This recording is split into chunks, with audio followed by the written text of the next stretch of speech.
John always said it was a love letter to his kids, which is a very odd thing to say about a movie like that, but in the sense that it's all about parenthood and protecting your kids and feeling like you can kind of create this bubble around them in a way, and if they just stay close enough, you actually have the ability to do that.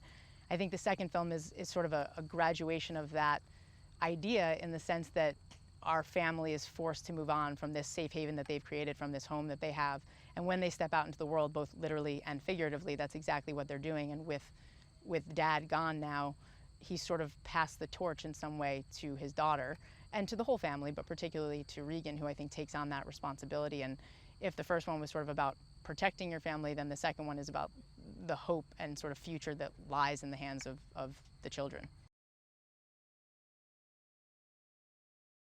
I think the fun of this movie is putting them out in the world and saying, how are you going to not only survive and stay quiet, because what the slate that wasn't wiped clean is the rules of the movie. So they have to kind of live by the same rules that they did before. They just don't have the safety net that they had before. So now to go out in the world with a baby in a box and along the way to have all different kinds of injuries and to survive all these different things, I think it raises the stakes in every single way, because the same rules apply, except now it's a free-for-all. They don't know the terrain, they don't know who they're going to run into, they don't know what they're going to come up against. So it just makes it that much more terrifying. Regan slowly is sort of becoming her father and taking on that role in much the same way she started to in the first movie.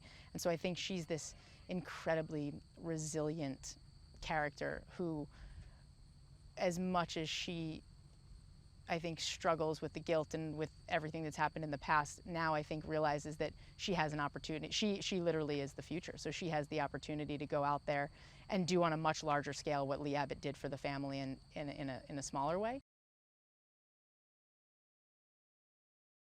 The decision to pick up right after where we left off, I think, was twofold. One, I think creatively it was the most exciting direction when John came up with the idea.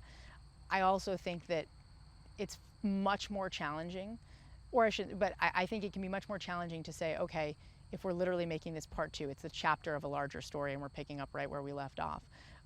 As opposed to saying all this happened off camera over the course of the last 2 years and now we're picking up here. It was a really interesting, I think, creative challenge to say, what does it look like, and answer those bigger thematic questions of what does it look like for this family when we've all witnessed how they survive when it's just this one contained space, but now we're opening up the world completely.